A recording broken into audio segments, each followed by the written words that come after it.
Hey, what's up fellow anglers? Aaron LeSieur here of Aaron LeSieur Outdoors, and I'm excited to bring to you today the first installment of The Truth.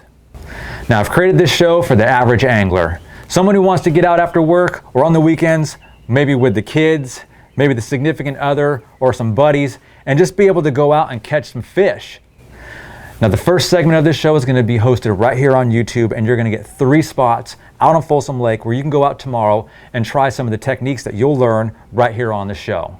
So future installments of The Truth are going to be hosted over on my Vimeo page, where you're going to get one area on a specific body of water that's going to have all the information that you're going to need to be successful out there on the water. So for a nominal fee, you're going to be able to rent that for 24 hours, or for a nominal upgrade fee, you'll be able to get that video and download it and then watch it at your leisure. So right now I'm a one-man production crew. I'm the producer, the videographer, the host, and the editor. So stay tuned. I'm going to be hitting as many lakes as I possibly can in the future here to provide you more information on how to catch fish at some local Northern California bodies of water. So without further delay, here's The Truth.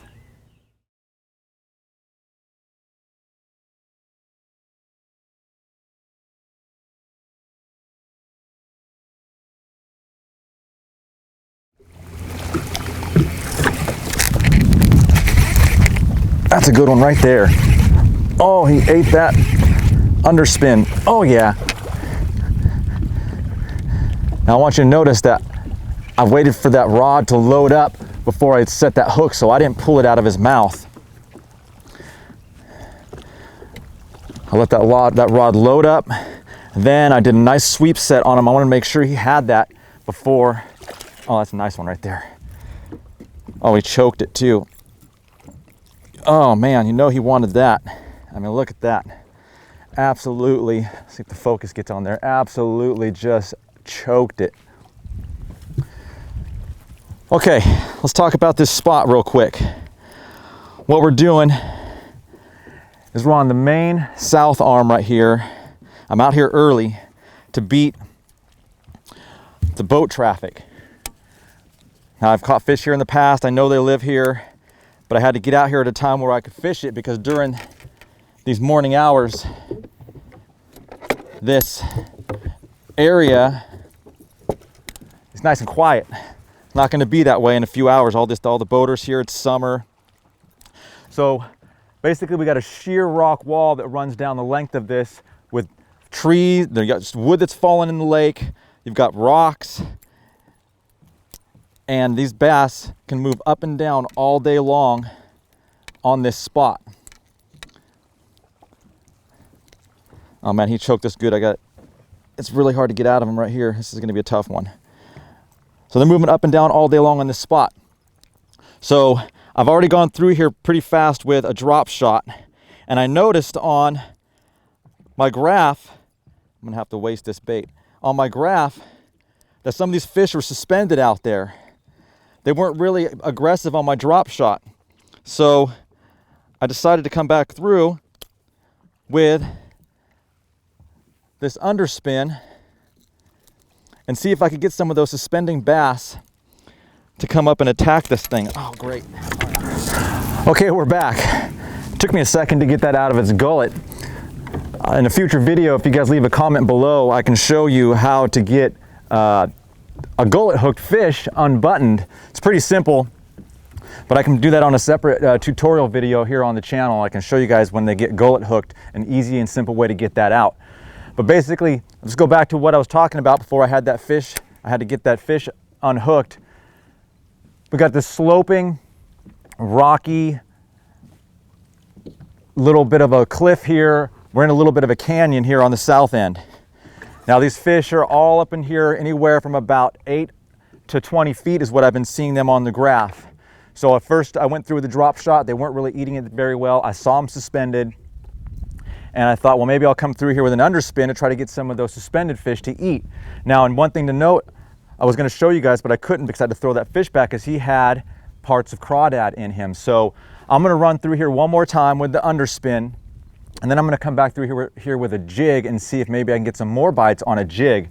So basically what I'm doing on the underspin is I'm fan casting as I go parallel to this bank. I'm throwing it in the 8-foot zone, and then I'm gonna throw it out again to the 20-foot zone so I can pull fish from either side to make sure I'm not missing any in that specific area that they could be or that they're gonna bite. So I'm trying to keep this in the strike zone as long as possible. The other thing that I'm doing is I'm throwing it out and I'm letting it hit the bottom. When it hits the bottom, then I'll start reeling it up because I want to keep that thing about, you know, about this far off the bottom, but it's just something closer down there so I can pull it up and it's drawing those fish up and out instead of throwing it straight out in 20 feet of water and starting my retrieve. So I'm in the water column about, 2 feet down when these fish are down there at 20 feet. So I want to make sure that this thing hits the bottom.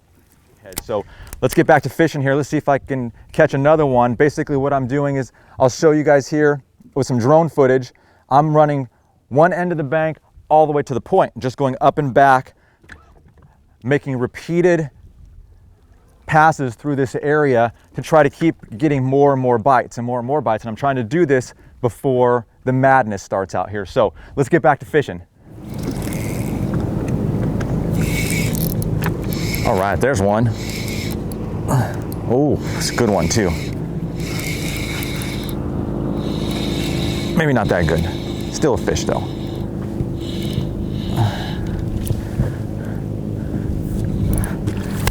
Right. Okay, it's a small one. But we're getting bit on this stretch.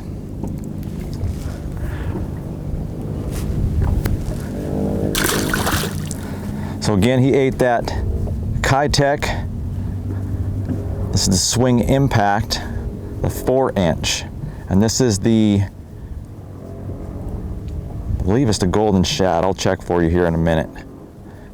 Just on a drop shot.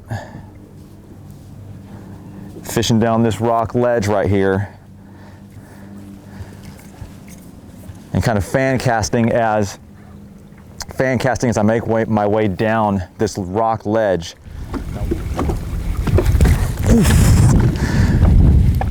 Dang it. That's where I didn't let the rod load up. I just got bit.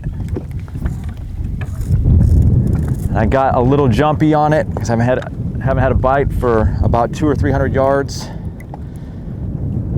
Thumped it, pulled my pants down a little bit right there, and I just didn't wait long enough. What I was talking about earlier on this bait, it's exactly what happens. You don't wait long enough, they just grab the tail and you don't get a hook in their mouth. I'm gonna throw it right back out there. See if I can get it to bite again. Okay, so I went down the stretch after I caught that underspin fish, and I only had one more bite. So I'm gonna go through one more time with a different bait, just to show you guys that you can mix it up out here a little bit in case you've got a buddy in the boat with you and you can't parallel the bank without backseating him, or you can both fish from the front end of the boat. But if you need to get away from the bank and pitch towards the shore, then a jig or a drop shot or a nail weighted senko is a good bait to throw in this area. But since I saw that fish cough up pieces of a crawdad, I'm gonna throw this 3/8 ounce Demiki Mamba 2 jig with the Demiki craw trailer on here to see if I can't get maybe one more bite. So I'm gonna try to fish this spot for another 15 minutes and I'm gonna keep running around because I don't wanna fish all these spots too long because I'm trying to provide you guys with 3 areas that you can come out here and fish on your own and know that the fish are in those areas and that you can possibly get yourself a few nice ones, a couple catches here and there, and you can hop around and rotate through these spots and do little milk runs throughout the day. So I'm gonna start throwing this jig up close to about 5 to 6 feet of water. I'm gonna bring it all the way back out into 20. Let's see if I can get bit.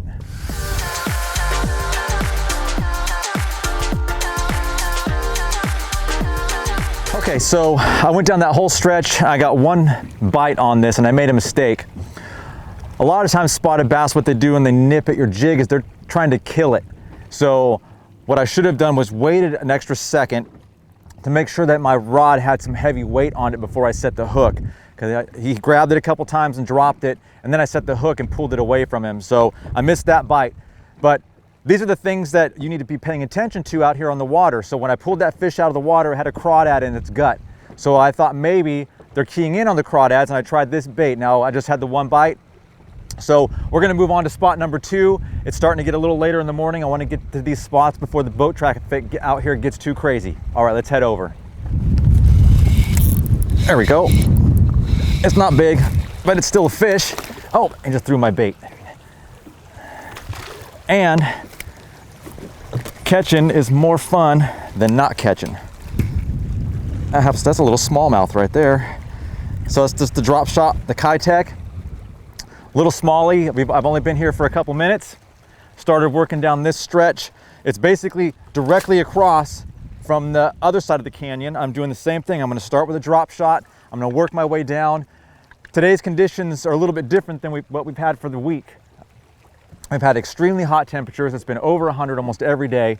The wind's finally starting to come in. It's going to cool off next week. So I got this bank right here where the wind's pushing up right against it, creating a little bit of a mud line. The boat traffic's coming through. One boat just went by, so the majority of the boaters are still either asleep, trying to get their kids up. They're not out here yet. So I'm going to keep going down this bank here, try the drop shot a couple more times. If I get bit again, then we're going to move on to a different bait so I can show you some different tactics on these areas so you can fish to your strengths, whether you like the drop shot or throw a spinner bait, throw a swim bait or a jig or a senko, whatever it may be, that you can catch them on this stretch. We know the fish are here, so you can come out and try to repeat some of this and possibly get some fish in the boat. All right, let's keep fishing. So I'm gonna give you a quick tip. When you're throwing any sort of bait that you're dragging, like this drop shot, I'm hung up right here. Throw with the boat the direction you're going instead of throwing behind the boat and dragging it, because then you'll be able to come across it and get it out and as it goes past the spot, you can try to work it out like I just did, instead of having to turn the boat around, go all the way back to where your line, it could be 30 yards back there, and have to turn around and then restart your pass again. So throw ahead of the boat.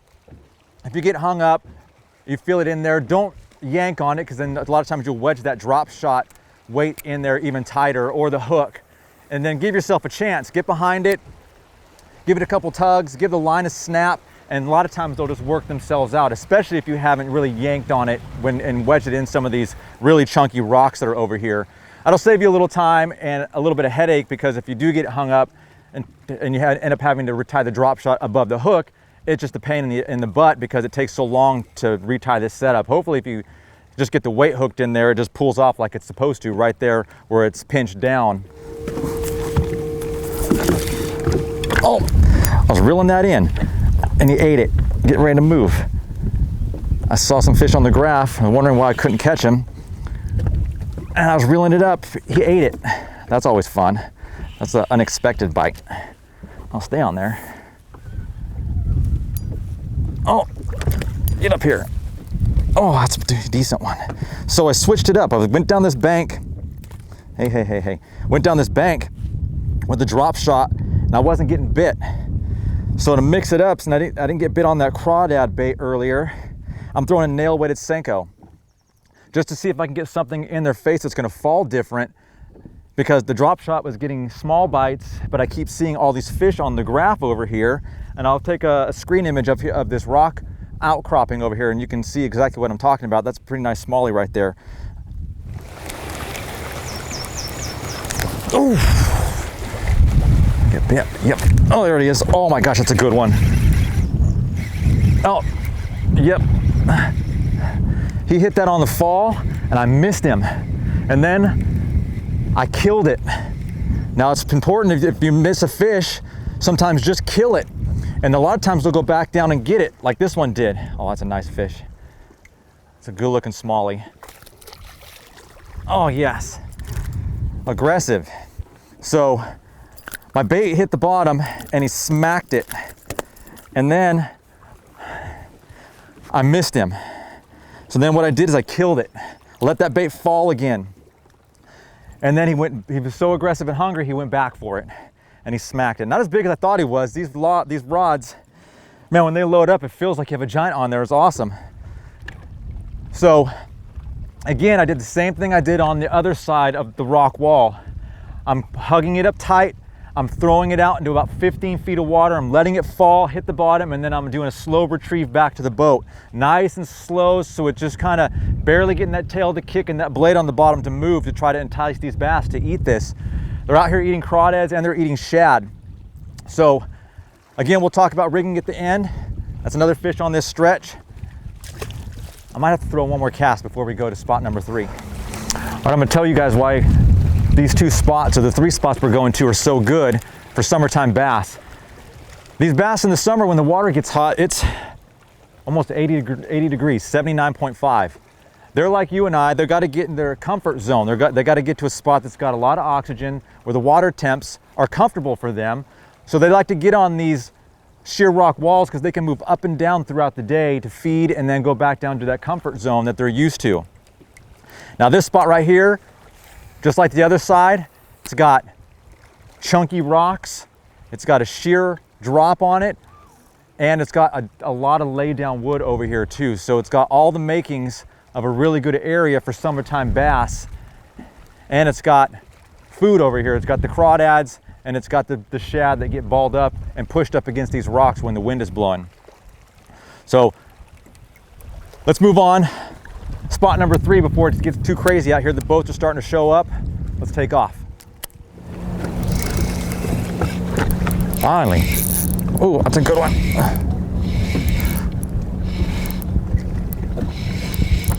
I'll tell you what, I've gone a long time without a bite. As soon as that 10:30 hit,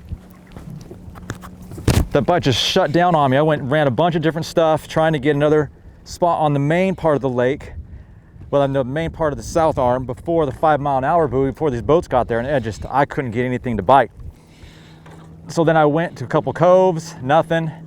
So I came back up here past the 5-mile-an-hour buoy to see if I could run some of the stuff I've been running in the past couple of weeks to see if I could get a bite. Went to a bunch of spots. Tell you what, the bite has not been easy. It's been getting progressively tougher over the past couple of weeks. It's a pretty nice one right there. So I'm gonna run this stretch here on the south side, but still the south side, but past the 5-mile-an-hour buoy. I'm not getting hardly any boat traffic. The wind's blowing up on this bank.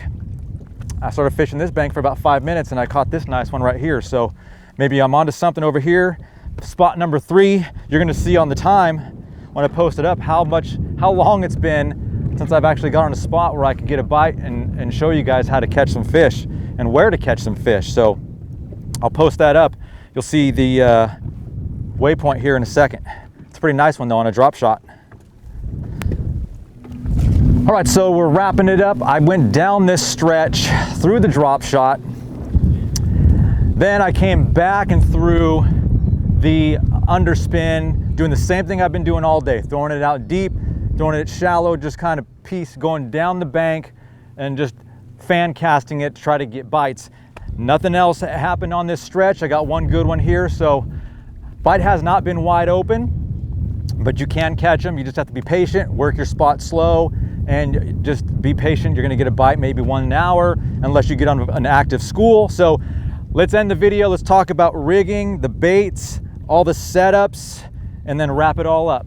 All right, let's take a look. Hey, what's up fellow anglers? Let's talk rigging. I'm gonna go over the 3 setups I used out there at Folsom Lake to catch those bass. Number 1, let's start off with the senko. I used the 5-inch senko out there. This is the green pumpkin laminate. I love all the laminate colors. I like the two-tone. It mimics the forage of shad very well out there. Now on this specific senko, I'm gonna try to get up close here so you guys can see all the baits. This is a wacky saddle made by Frenzy Baits. I like to use the wacky saddle on here. It helps with the rigging on this where you're not losing as many senkos out there. You can rig it 2 different ways of wacky. You can do it horizontal or you can do it vertical, depending on what you're trying to do. This one, I do it so it's vertical because I want this nail weight that I stick in here, which is a 3/8 ounce ball weight, to walk along the bottom when I'm throwing it out there to entice those bass.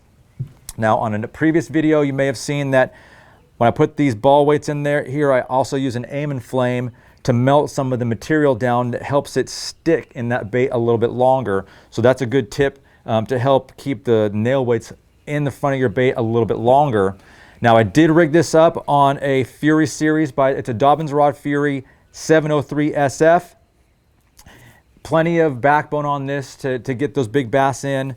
and it's got a soft enough tip to make some casts, and the blanks on here are super sensitive, so you can feel every bite, especially when you've got braid on here like I do with a 15-pound fluorocarbon leader P-line. I tie it up with a double uni knot, and I'm using a Gamakatsu. This is just a round bend wacky hook. You can use in either a 3 or a 4/0. That's kind of personal preference. This one just happens to be the 3. I think it gets a little bit easier for them to get it in their mouths and get that hook set on them. And on the reel here, this is just a Lew's. It's the Mach 200. I'm normally an Abu Garcia guy, but I wanted to match something up to match this awesome looking green setup with the Dobbins rod. It just looked cool, so that's what I use on that rod. Second thing I used was the drop shot. And out there on the drop shot, I was using the Kitech. It's the 4-inch. Now this happens to be the Gold Flash Minnow. I couldn't remember the name in the video, but I was using the Gold Flash. It's two-tone. Anything that's two-tone in the Kitech Swing Impact 4-inch is going to work. The good thing about this bait that I like is the profile. Again, you got this two-tone bait. It looks like what they're eating out there. It's got the perfect shape. Now, the cool thing about the bait is it's got that little tail on the end, so you can get bait or bites when it's falling through the water column. So I've had plenty of fish eat it before it ever even hit the bottom. Or when you're pulling it along the bottom, that tail just kicks and flutters a little bit as you're working that bait back to the boat. So it's got a lot of good action on it.